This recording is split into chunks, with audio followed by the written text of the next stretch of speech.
La vida es un fenómeno que hace único a nuestro planeta y en él se expresa de maneras formidables. Desde hace casi 4.000 millones de años apareció la vida en la Tierra. Sin embargo, es apenas en 1985 que se acuña la palabra biodiversidad para incluir la gran variedad de la vida.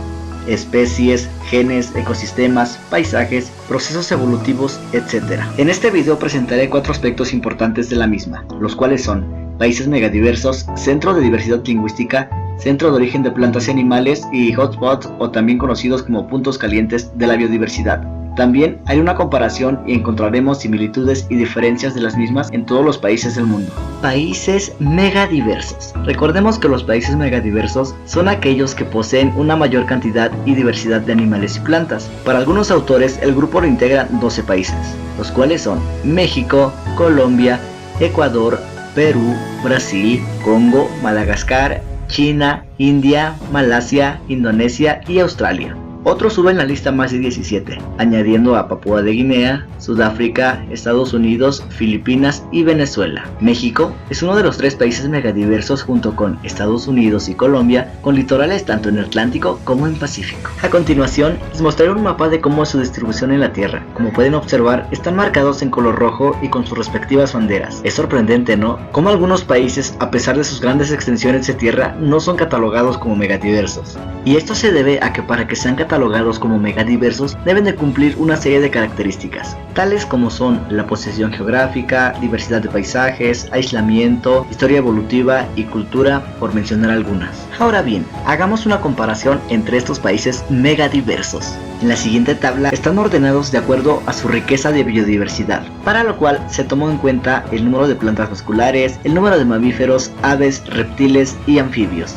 Brasil ocupa el puesto número 1 en países megadiversos, proseguido de Colombia, China, Indonesia, nuestro querido México, Venezuela, Ecuador, Perú, Australia, Madagascar y Congo. Diversidad lingüística. La diversidad lingüística es un proceso complejo y sorprendente. De acuerdo con la UNESCO, existen 6.912 lenguas cuya distribución geográfica y vitalidad son desiguales y contradictorias.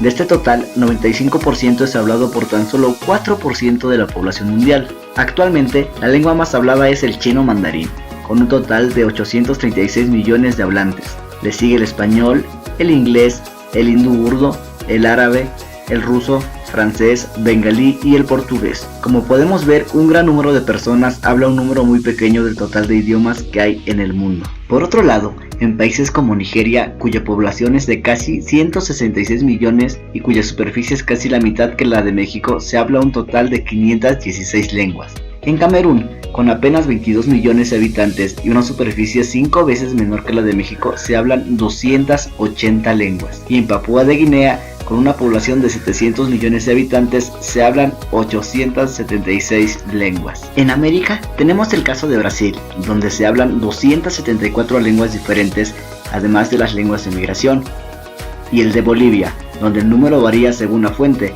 entre 37 y 55 lenguas vivas. En México, las fuentes oficiales reconocen la existencia de 67 agrupamientos lingüísticos, originarios y vivos, cada uno con variantes según las regiones. Con esta comparación pudimos darnos cuenta de una cuestión muy importante. La cantidad de habitantes de un país no es directamente proporcional a la cantidad de lenguas, es decir, no por el hecho de tener más gente se hablan diferentes lenguas. Centros de origen de plantas y animales. Las especies que conocemos actualmente han tenido su origen en diferentes momentos de la historia de nuestro planeta. A los espacios donde ocurrió el origen o la diferenciación de una especie o población particular se les ha denominado de manera general centros de origen. Estas especies o poblaciones, al dispersarse por diferentes fenómenos como migraciones, aislamiento geográfico o reproductivo, mutaciones, dieron origen nuevamente a otras especies o formas y así sucesivamente. Por ejemplo, pino. Su centro de origen fue China. Su centro de diversificación fueron México, Guatemala y Honduras. Actualmente 44% de especies viven en México. A continuación podemos observar un mapa que muestra los 8 puntos de origen propuestos por Vavilov, en los cuales hay similitudes y algunas diferencias. Veamos algunas.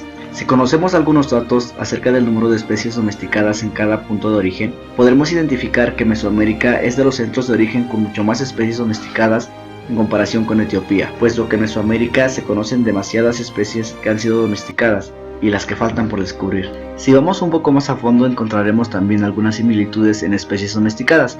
Por ejemplo, en cercano Oriente y Mediterráneo, una especie en común es la cebada y el ganado bovino. En India y Mediterráneo, el cerdo. Mientras tanto, en China, Asia Central y Etiopía, el mijo. Y así, existen demasiadas especies que fueron domesticadas en otros puntos de origen y que hoy en día son tan cotidianas para nosotros. Puntos hotspot. Un punto caliente de biodiversidad o hotspot es un área de territorio donde hay una esencial concentración de biodiversidad que cuenta también con una alta biodiversidad amenazada. Se pueden definir como zonas del planeta con una cantidad elevada de especies endémicas únicas de ese lugar y con un hábitat en proceso de destrucción. Para determinar una región como punto caliente, esta debe cumplir dos criterios estrictos. Primero, debe contener al menos 1500 especies endémicas de plantas vasculares, lo que supone menos de un 0.5% del total de plantas vasculares identificadas en la Tierra. Segundo, debe haber sufrido una pérdida de superficie de hábitat de al menos un 70% de su superficie original. En el siguiente mapa podemos observar los puntos calientes de la biodiversidad. Si hacemos una comparación de esta inmensa mayoría de puntos calientes, sabremos que se encuentran ubicados en países en vías de desarrollo donde, dadas las condiciones socioeconómicas, en muchas ocasiones la tarea de protegerlos es complicada. Por otro lado, hoy en día, más de la mitad de los bosques húmedos tropicales originales han desaparecido en los puntos calientes del este de Brasil, Filipinas o Madagascar, con la consecuente y lamentable extinción de algunas especies. Y así es como concluye este video, esperando que la información retomada y las pocas comparaciones mencionadas hayan sido entendibles. Para VBJ Guaya, Isaías Velázquez. Créditos por imágenes, audio e información presentados en este video. Buenavio.com, biodiversidad.gov.mx, canal de YouTube Biodiversidad de México.